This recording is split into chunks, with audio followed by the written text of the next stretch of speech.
The players were ready, the ball was ready, tens of thousands of fans inside the stadium were ready, millions more were watching around the world. Everything was set for football to continue. And then nothing happened. The referee stood still. 22 players waited. The clock kept moving. Music echoed around the stadium. Somewhere, a commercial break was still running. It lasted only a few moments, but it revealed something much bigger than a delayed restart, because the World Cup has always sold itself as the purest version of football. 90 minutes, continuous action, no timeouts, no scheduled interruptions, no stopping the game so somebody can sell you something. That is one of the reasons football became the world's game.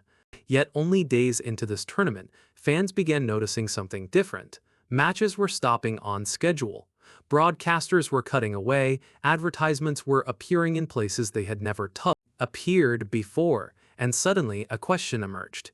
Was FIFA introducing a rule to protect players? Or was it introducing a product designed to generate more revenue? Because once you start looking closely at these new stoppages, the explanation becomes much harder to ignore. Officially, the explanation sounds simple. FIFA says these mandatory breaks exist for player welfare, hydration, recovery, safety. On the surface, few people would argue against that. Football is demanding. Heat can be dangerous. Players need protection. But then fans started noticing something strange. The breaks weren't happening only in extreme conditions. They weren't limited to scorching afternoons or dangerous temperatures. They were happening everywhere, inside climate-controlled stadiums, during comfortable evenings, in matches where the weather posed little risk at all. The same interruption appeared again and again, regardless of the conditions, and that's where skepticism began. Because genuine safety measures usually respond to circumstances. These breaks seemed to follow a schedule. The referee didn't decide whether conditions justified them. The stoppage arrived automatically, every match, every half, every time. Suddenly the conversation changed. People stopped asking whether hydration was important.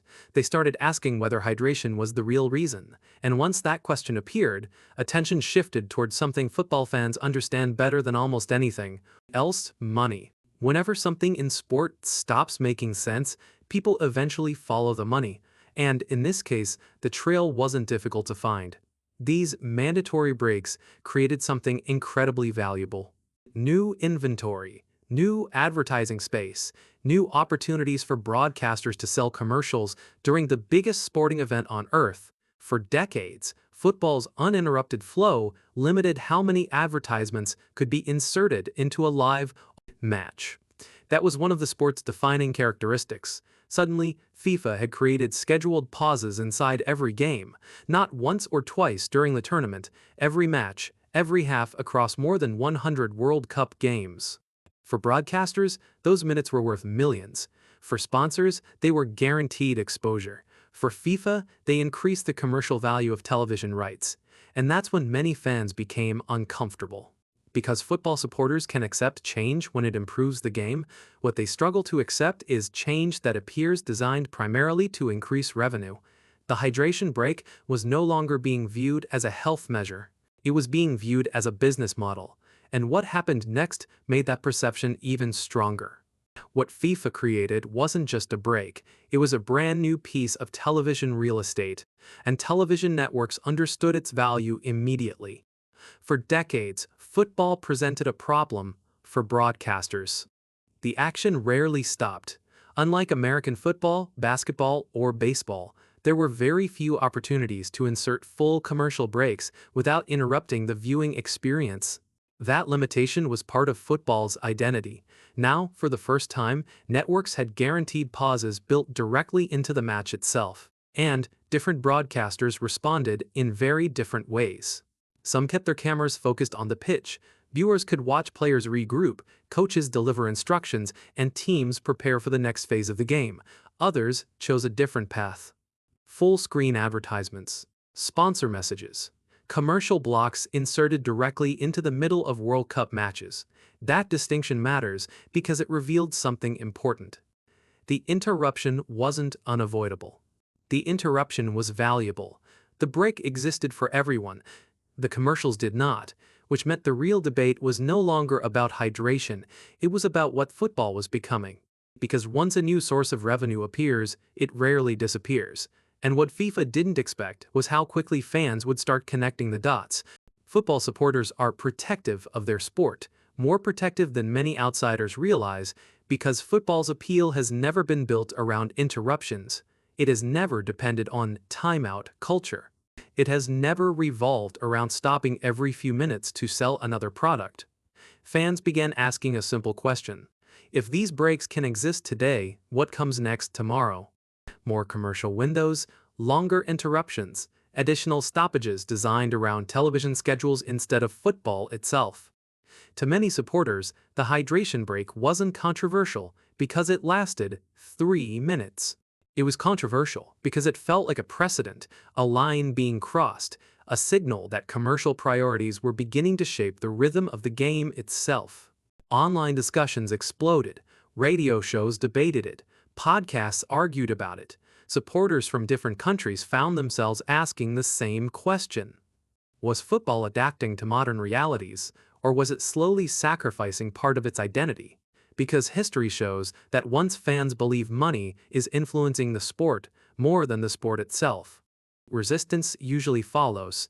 But then something happened that made the controversy much bigger. People stopped talking about the hydration break itself. Instead, they began connecting it to a wider pattern: ticket prices, empty seat discussions, travel complications, broadcast controversies, questions about transparency. One issue alone is manageable. 2 issues can be explained away, but when enough controversies begin appearing at the same time, people start looking for a common theme, and for many critics, that theme was commercialization. The hydration break suddenly looked less like an isolated policy and more like another example of football being reshaped around business interests. Whether that interpretation was completely fair almost didn't matter anymore. Perception was driving the conversation. The more FIFA tried to present the breaks as a player welfare initiative, the more some fans saw them as evidence of something else: a shift in priorities, a shift away from the traditional experience that made the World Cup special in the first place. And once that perception takes hold, changing it becomes extremely difficult. And that's where the story becomes much bigger than one tournament. Because football is constantly evolving, new technologies arrive, new formats appear, new commercial opportunities emerge. Change itself is not the problem. The real question is who benefits from that change. Supporters generally accept innovation when it improves the game. Goal line technology solved problems. Better broadcasting improved accessibility. Enhanced stadium experiences benefited fans.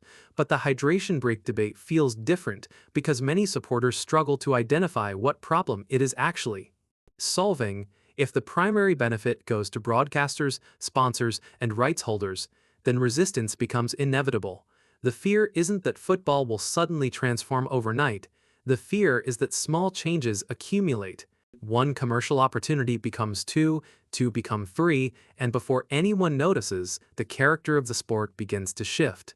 That is why this debate matters.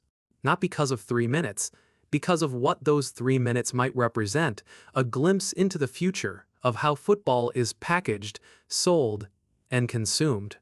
Maybe FIFA genuinely believes these breaks help players.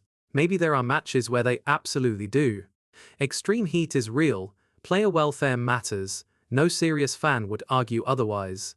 But that isn't why this debate refuses to disappear. The debate continues because millions of supporters believe they are watching something larger unfold. They are watching football navigate the tension between sport and business, between tradition and revenue, between the match itself and the industries built around it. The hydration break may only last a few minutes, yet it has triggered a conversation about the future direction of the world's biggest sport. And that is why the reaction has been so intense, not because fans hate water breaks and because they fear what comes after them. The World Cup remains the greatest tournament on earth. The players are still creating unforgettable moments, the goals still matter, the drama is still real, but every so often a small rule change reveals a much bigger question. Who is the modern World Cup really being built for? The players? The fans? Or the people buying the advertising space between them? That question may last far longer than any hydration break ever will.